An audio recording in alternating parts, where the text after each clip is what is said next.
Olá, sejam todos bem-vindos para nossa live de aquecimento da jornada Filho Ansiedade Zero. Então, estou aqui todos os dias, 6 horas da manhã, te trazendo conteúdos aí que vão te ajudar a chegar, a sair aí do seu filho ansioso para a transformação do seu filho autoconfiante. Mas nós estamos aqui no aquecimento, tá bom? Todos os dias, 6 horas da manhã, para vocês que estão coladinhos aí comigo. Mas não se esqueça, se inscreva para o nosso evento. Vai ser um evento totalmente online, gratuito, mas você precisa fazer a sua inscrição. Não vai ser aqui nesse ambiente, você vai fazer a sua inscrição e receber um link de acesso. Vai ser entre os dias 10 e 16 de outubro, e aí você vai estar podendo, né, saber mais ferramentas para usar aí com a sua criança ansiosa. E vamos lá, então, eu tenho feito um percurso aqui com vocês, pais, mães, para ajudar aí a ter mais capacidade, né, aumentando aí o seu olhar, aumentando a sua percepção do que você pode estar fazendo para ajudar o seu filho. E tudo isso passa em você compreender um pouquinho como é que a sua criança ansiosa funciona, né? Hoje eu vou estar falando um pouquinho dos pensamentos, amanhã um pouquinho da resposta física que ela tem, e depois a gente vai passar, né, para as ferramentas realmente de como trabalhar com ambas as partes, né? Então a sua criança vai ter uma distorção cognitiva, e é disso que a gente vai falar hoje. Ela vai ter pensamentos que não são funcionais, que não são úteis, normalmente para o enfrentamento dela. Mas isso acontece, tem estudos falando, né, o quanto que realmente é real essa disfunção. Não pode, né? Eu falei lá desde o começo, mas parece que não é assim, Maria, parece que tá manipulando, parece que tá desse jeito, mas realmente, apesar da disfuncionalidade, né, apesar do que ela perde com isso, né, o funcionamento cognitivo da criança ansiosa é dessa maneira, mas é claro que o que a gente vai estar falando aqui é que a gente precisa trabalhar com essa disfunção. Nós precisamos fazer treinos, saber que isso acontece, saber que é possível de mudança, mas está acontecendo dessa maneira, né? Então, essa distorção cognitiva, o que é? Eu vou estar pedindo novamente a liberação de vocês aqui para ler parte aqui do nosso conteúdo para te orientar. Essa é a sua criança e o seu adolescente, e vocês podem até me escrever, né, se isso realmente tem acontecido. Mas o conteúdo das crenças da ansiedade é mais orientado para o futuro e está relacionado a um medo de dano ou perigo físico ou psicológico.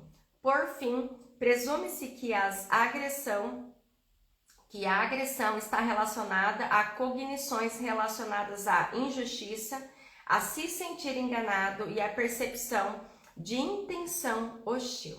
Então, essa criança ansiosa, ela vai estar preparando algo para o futuro, né? O pensamento dela, as crenças dela vai estar relacionado com algum dano que pode acontecer futuramente. Ali, às vezes, na situação, né, não está acontecendo alguma coisa real, mas se o pensamento, se eu fizer isso, se eu entrar nisso, se eu for ver isso, é muito provável que vai acontecer um problema.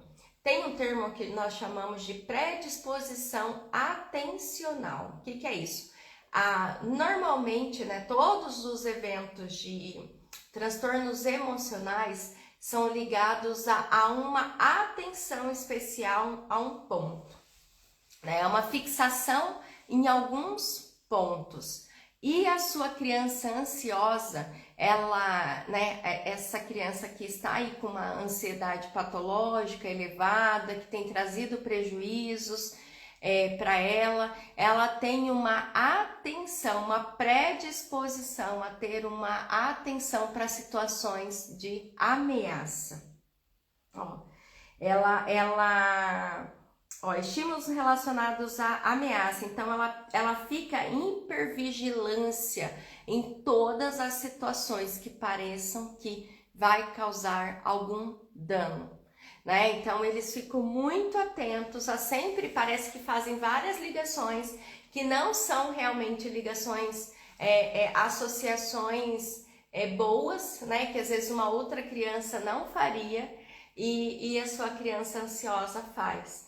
Que isso mais relacionados realmente a acontecer algum dano, né? Que algo vai ter ameaça. Então, todos os pensamentos que a gente vai trabalhar depois lá na parte de enfrentamento e do pensamento curioso para tentar trazer para sua criança mais para a realidade, vai estar envolvidos em sair desse padrão que todas as situações que ela possa passar estão envolvidos com alguma ameaça, que alguma coisa eles brincam, né? Vai dar ruim. Alguma coisa vai dar ruim, tia. Então, nós precisamos trabalhar com esse pensamento. Então, vai estar envolvido realmente nisso. Deixa eu só melhorar minha câmera aqui. Vai estar envolvidos nisso, né? Dela acreditar, e isso é científico, isso tem comprovações, tem estudos, né? Com vários padrões de crianças que estão aí ansiosas e crianças que não têm essa ansiedade elevada, fizeram estudos e trouxeram essas comprovações realmente, né? Então ela dá uma atenção, uma hipervigilância, né? Ela fica, a atenção dela fica aumentada para situações que pareçam que é a ameaça. Então ela vai pensar para o futuro, a ansiedade é isso, né? Nós nos colocamos a uma resposta agora cognitiva e fisiológica, o corpo responde, mas há um pensamento, há uma associação que a gente tem de algum acontecimento para o futuro, né? Nós vamos fazer uma prova na semana que vem e nós temos uma apresentação amanhã, né? Mesmo que seja hoje, mas nós nos ligamos a acontecer uma situação ruim nesse acontecimento. Não está ligado a situações que trouxeram algum dano real ali no passado. Mesmo no estresse pós-traumático, mesmo quando aconteceu uma situação grave, né, relacionada a danos, a machucado, agora o pensamento dele, da sua criança, vai fazer uma associação para esse futuro, que se eu estiver nessas mesmas condições, é muito provável que vai acontecer de novo. Então, se eu sair de carro, vai acontecer um acidente grave. Um cachorro me mordeu, fui para o hospital, teve todo o processo. Então, se eu encontrar um cachorro, né, ele vai acreditar fielmente que esse cachorro vai morder e que todos os cachorros que vão aparecer vão poder trazer algum dano. Então, eles têm essa predisposição de dar uma atenção especial às situações de ameaça. E a percepção, como eu quero que vocês lembrem, essa live é para sair gravado esses dois pontos, que é o que a gente vai trabalhar depois em alguns treininhos para vocês levarem para os seus filhos. Duas coisas acontecem, independente de todas as diferenças de transtornos de ansiedade, essas duas coisas acontecem com muita frequência. A cognição está envolvida nisso.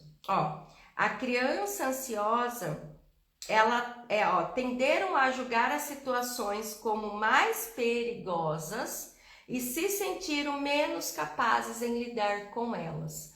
Essas duas coisas acontecem, né? Ela faz uma supervalorização, né? Essa hipervigilância, ela tem essa atenção, uma predisposição a dar uma atenção valorizando esse evento, e isso não é consciente, né? Isso vai precisar ser trabalhado, achando outras possibilidades para que ela saia desse foco, mas ela vai ter essa predisposição a supervalorizar essas situações. Então você pode às vezes na hora da situação, né, tentar trazer para ela que não tem nenhum perigo, falando várias associações que você pode colocar. Você pode, né, não entender às vezes por que é que o seu filho pensa assim. É muito diferente, né? As mães me falam, Maria, mas eu não consigo, né, ajudá-lo às vezes porque eu não consigo pensar dessa maneira. Por que é que ele está vendo um perigo numa apresentação? Por que é que ele fica dessa maneira e não aproveita? Ele quer brincar com os amiguinhos, ele gosta muito de brincar, mas na hora que ele chega numa situação nova, né, onde tem colegas novos, mesmo que são os mesmos colegas que ele já viu, num ambiente novo, ele trava, ele não consegue aproveitar, ele pede para ir embora, realmente porque há uma distorção cognitiva, ele tem uma crença errada. Alguns autores trazem assim, são pensamentos inúteis sobre tais situações. E para que ele volte a ter uma função mais saudável nesses pensamentos, vai precisar de um período de treinos, né? Para que que ele possa ele mesmo ir criando outros pensamentos primeiro, ele testando outros pensamentos, e aí pelo resultado mais realista que isso vai ter, ele começa a saber que não vai trazer nenhum dano, né? Nós não estamos aqui, apesar que a positividade é muito boa, né? Chegar no lugar e ter um pensamento bom sobre aquilo é uma parte muito importante. Eu falei para vocês, né, de acreditar que o seu filho possa mudar e acreditar que você pode fazer alguma coisa por ele, né, é necessário.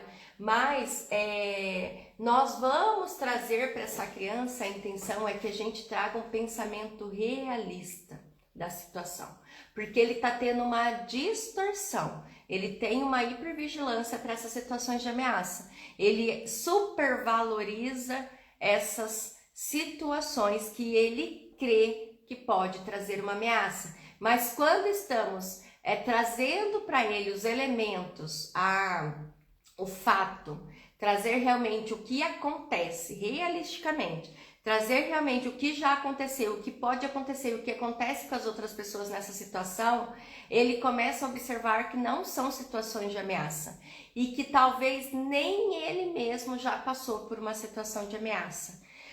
Eu tenho uma criança que ela sempre fica muito nervosa nas provas,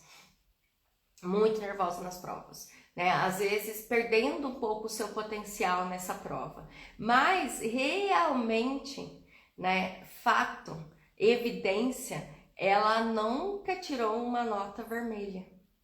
Não é evidência, né? Quando a gente vai avaliar todas as situações que ela tem passado, e eu tenho trazido isso com ela, feito ela escrever, feito ela examinar, feito ela pensar o próprio pensamento, pensar como o pensamento dela tem funcionado. É por isso que eu estou trazendo esse conteúdo para vocês, para saber como funciona a cabeça do seu filho e fazê-lo também pensar sobre isso, e vocês também, para se aproximar, que isso realmente acontece, apesar de ser distante. Quando ela pensa sobre o próprio pensamento, ela vê as evidências. Realmente, né? Isso nunca me trouxe nenhuma ameaça, né? Nunca fui tão mal na prova de matemática a ponto de tirar uma nota negativa, ou a ponto de ficar num ponto de recuperação ou de reprovar. Nós supervalorizamos um evento porque uma segunda disfunção dessa cognição é também achar que a criança, ela tende a julgar as situações como mais perigosas e se sentirem menos capazes de lidar com elas. Uma outra crença da sua criança é que ela não consegue fazer tal coisa, né? Ela pode, às vezes, até diminuir esse pensamento negativo sobre um evento, mas ela também pode achar que ela não tem capacidade para passar. Então é por isso que eu vou falar 3 coisas para vocês durante esses 12 dias que estamos aqui. Né? Já passou alguns dias, se você tem me acompanhado aí, as lives só ficam por 24 horas, depois é retirada do ar. Algumas lives, né? Vão ficar só as lives de segunda-feira e de quinta-feira aqui no ar. Mas ela vai precisar relaxar mais o corpo, ela vai precisar trabalhar com essas disfunções cognitivas e ela precisa aumentar as suas habilidades sociais. Nós precisamos treinar isso com os nossos filhos, porque quanto mais eles treinam as habilidades, quanto mais eles sabem que eles conseguem fazer, quando a gente dá autonomia, ela fica também, aumenta a sua autoestima, aumenta a sua percepção de segurança, né? Diminuindo a insegurança, diminuindo essa ansiedade. Ele pode estar nervoso, como nós também, eu falei que a ansiedade é uma função natural do corpo, nós podemos ficar nervosos diante de coisas novas ou de algo que às vezes nos trouxe medo por um período. Eu passei longos anos da minha vida, depois de ter tirado a minha carta, né, para dirigir, eu passei 8 anos sem conseguir dirigir, acreditando com essa mesma disfunção, né, focando num ponto que eu achava que eu não tinha capacidade, supervalorizando os eventos, achando que poderia acontecer alguma coisa perigosa, bater, machucar, acontecer alguma coisa ruim, e também desvalorizando o meu potencial. Quando eu comecei a falar, não, eu preciso treinar isso, é necessidade, né? E aí me coloquei nesses testes de enfrentamento, aumentou, né? Já faz alguns anos que eu tenho dirigido novamente, aumentou a minha habilidade em dirigir. Algumas situações, se eu ainda vou para lugares, mesmo que eu ande na rodovia, mas se eu ainda vou para lugares muito movimentados, normalmente o meu corpo, a minha atenção vai ficar focada em algum perigo ainda. Mas isso não me impede de ir até, de não fazer essa ação, né? Então, é isso que é a intenção, né? Essa ansiedade, ela vai chegar num ponto natural, né? Mas não pode impedir a ação do seu filho. Então, quando a gente observa em nós tudo isso que acontece e o que é o caminho para que a gente possa fazer esse enfrentamento, é o mesmo caminho. Que distorções cognitivas nós temos sobre os eventos que nos trazem medo? E nós precisamos também fazer esse enfrentamento, colocar em jogo. Então, eu tenho falado aqui para vocês, treinem vocês primeiro. Né? Treinem vocês primeiro o que tem te impedido, que medos, que apreensões você tem sobre os eventos, específicos ou não, da sua vida aí, e começa a fazer isso. Qual é o seu pensamento? E aí o seu pensamento vai gerar um sentimento e vai gerar uma ação. Eu pensava que se eu fosse dirigir, poderia acontecer uma batida, eu ia perder o controle do carro. Eu sonhava com isso, né? Já sendo psicóloga, já tendo feito atendimentos bem prolongados aí ao longo da minha vida, mas eu tinha essa distorção cognitiva em relação a eu dirigir, né? Que poderia ser um evento de ameaça.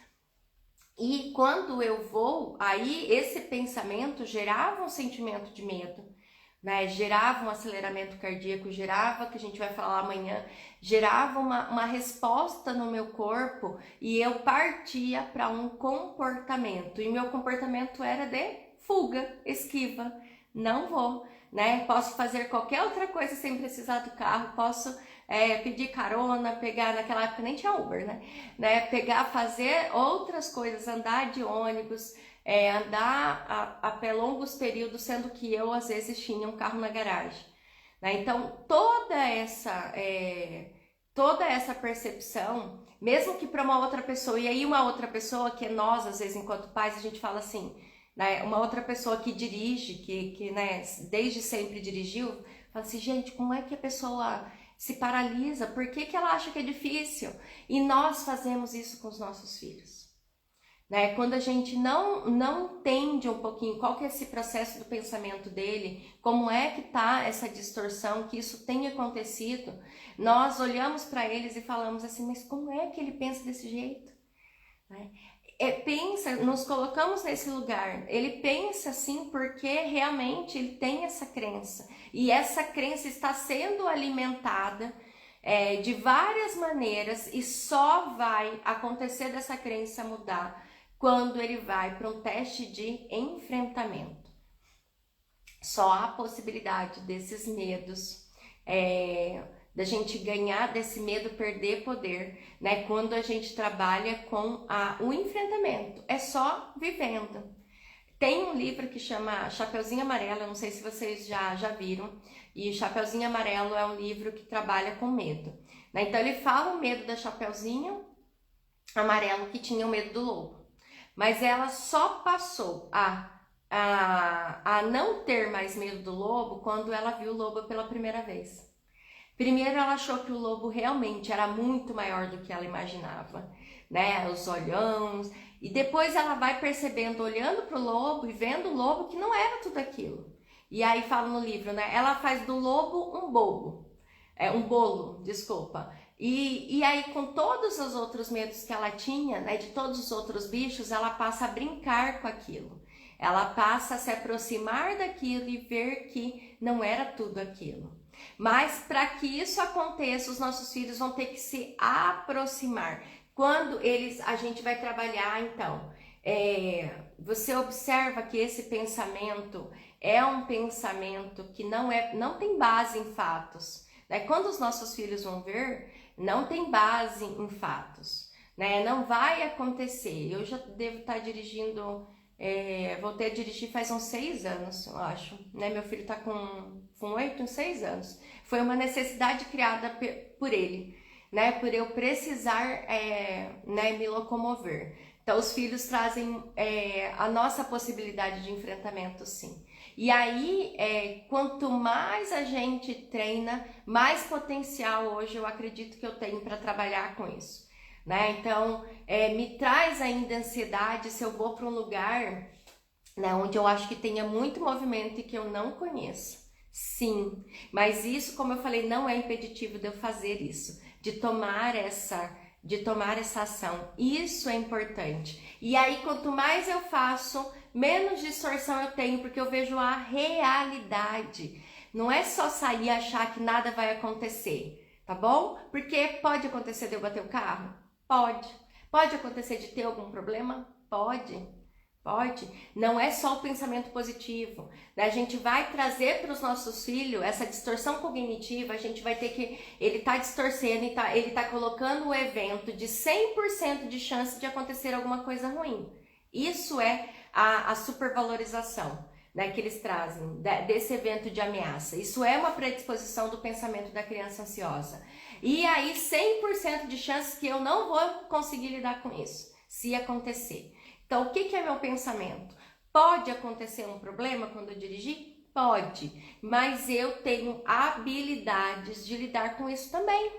Além das habilidades que foram sendo construídas pelo meu treino, né, de saber manipular o carro, de saber observar melhor o ambiente, também aumenta a minha habilidade de saber se acontecer algum problema, o que eu vou fazer. Então, quando nós formos fazer o teste do enfrentamento com os nossos filhos, e desse pensamento curioso, vão ser 2 treinos que eu vou colocar para vocês durante esses dias, vai ser trabalhando isso, né? Quais são os outros potenciais, quais são as outras possibilidades, se acontecer mesmo alguma coisa ruim, né? O que é que você pode fazer? Você tem essa habilidade, você precisa construir. Se você não tem, vamos construir. Então, se um coleguinha, eles vão falar assim, mas pode ser que eu seja zombado, que alguém fale mal do que eu tô fazendo, né, da minha apresentação. Normalmente, por causa de eu brinco com as crianças, por causa de um infeliz que às vezes fez um comentário ruim, 39 comentários bons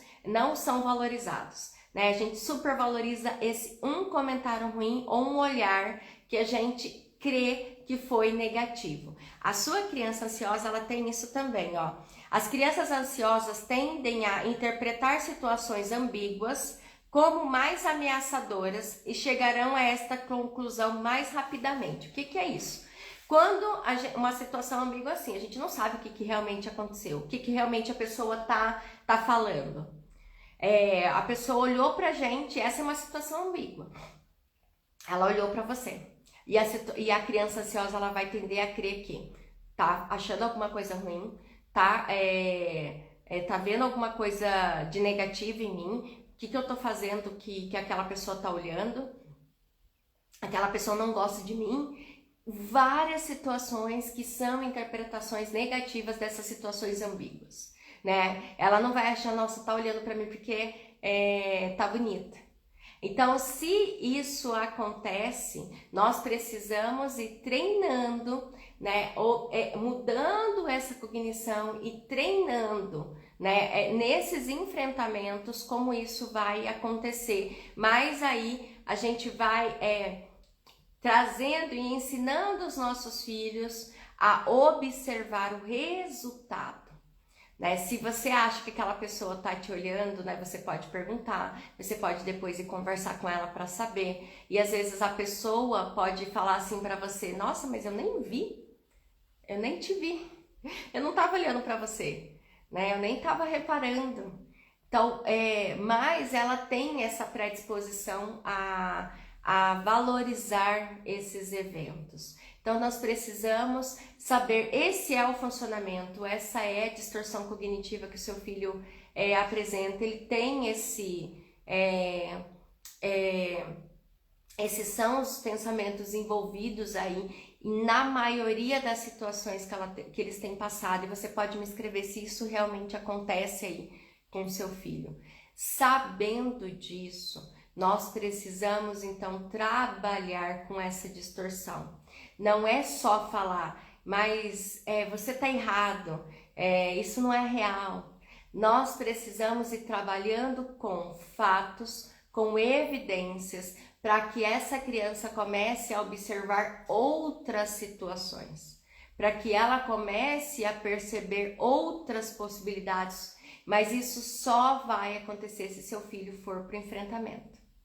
Isso não vai acontecer com seu filho sendo super protegido, isso não vai acontecer com seu filho não sendo colocado em treino, não sendo colocado a chegar perto aí do lobo mau, como eu falei para vocês. Se a sua criança não chegar perto do lobo mau, ela não vai ter a possibilidade de perceber que ele não é nem tão grande assim, que os olhos não são tão grandes assim, né? Que ele pode não trazer mal.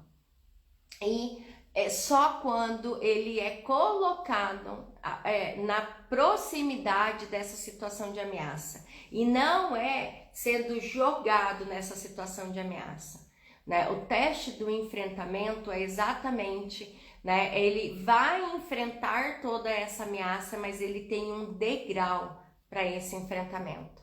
Quanto mais ele vai indo do mais fácil, que parece mais fácil para ele, que traz menos ansiedade, para um comportamento que traga mais. Quando ele vai subir nesse degrauzinho, ele vai aumentando as suas habilidades e aí ele vai tendo a segurança de fazer isso, né? Ele vai aumentando, gente, isso é com a gente. Perceba, eu falei para vocês uma situação pessoal minha e observe você, mãe aí, quais são os enfrentamentos que você também precisa fazer, né? Tem situações de ansiedade, às vezes, de medo, né? De limitações que você colocou para você durante a vida e que você também precisa fazer esse teste do enfrentamento. Quando nós nos colocamos a trabalhar isso na gente, nós sabemos como funciona, isso é muito bom, né? Porque eu sei como é que é. Eu sei o que meu filho está passando, mas não saber e agora privá-lo desse sentimento. É saber e também saber enfrentar. Saber como passar por isso. E quando você já passou, você lembra do processo que você fez para você conseguir isso, né? Isso é que vai te dar proximidade aí com seu filho. E você vai saber na prática, né, como é que ele fez, não só para saber que foi difícil, Porque senão a gente fala que é uma empatia, a gente olhar para o outro, saber qual é o seu sentimento, mas não é uma fusão de mentes, de sentimento, né? Eu me coloco no lugar do outro, mas eu não sou o outro. E a gente precisa ter esse distanciamento para saber assim, me coloco, eu sei, mas eu também sei que tem outras partes, que tem outras fases, que se ele enfrentar, se ele começar a treinar, se ele começar a fazer isso todos os dias, comecei a dirigir todos os dias, essa habilidade melhora. A reação no corpo, a gente começa a controlar, a nossa visão começa a dar atenção não só para um foco de ameaça, mas para tudo que tem acontecido ali na situação. Mas se eu não quisesse começar a dirigir, a me colocar, a precisar fazer esse treino, provavelmente hoje, tirado carta, sei lá quanto tempo, 8 anos mais 6 aí, eu provavelmente ainda ia crer que teria algum problema, né? Que eu não ia conseguir, que eu ia acreditar, quanto mais o tempo passa, né? A gente acreditando nas nossas limitações e não enfrentando as nossas limitações, a gente acredita realmente que não tem capacidade para isso. E às vezes a gente pode ouvir de outras pessoas que a gente não tem essa capacidade. E os nossos filhos também têm isso. Eles dão mais atenção para uma pessoa na apresentação que fez uma cara diferente, estranha, do que 39 pessoas que vieram depois e falaram que estava ótima a apresentação. Então, mas nós vamos ter que trazer isso para os nossos filhos. Nós vamos colocar eles, nós vamos incentivar isso. E a última aula vai ser só para falar da recompensa, como é que a gente pode trabalhar isso com essa criança ansiosa. Tá bom? Gente, esse era o nosso encontro de hoje. Amanhã não perca, nós vamos falar como que são as reações fisiológicas aí da ansiedade. Quanto mais a gente sabe como é que se dá no corpo dos nossos filhos tudo isso, nós ficamos mais próximos deles. Eles sabem que isso é uma resposta da ansiedade e como é que eles vão trabalhar então para ir enfraquecendo essas respostas. Essa é a intenção, ir enfraquecendo todos esses pensamentos, mas a gente enfrenta e tenta fazer um foco em outras possibilidades. A gente enfrenta e tenta trazer o foco em outras posições aí que pode ter, tá bom? Vai ficar gravada, Tatiane, mas só fica por 24 horas, tá bom? Fica até amanhã, então assistam aí desde o comecinho e nós nos vemos aqui. E não se esqueça, se inscreva para o nossa jornada Filho Ansiedade Zero, tá aqui na bio. Se inscreva, é gratuita, 100% online, vai ser entre os dias 10 e 16 de outubro e compartilha aí com outros pais, com outras mães que também precisam. Tá bom, gente? Beijos, viu?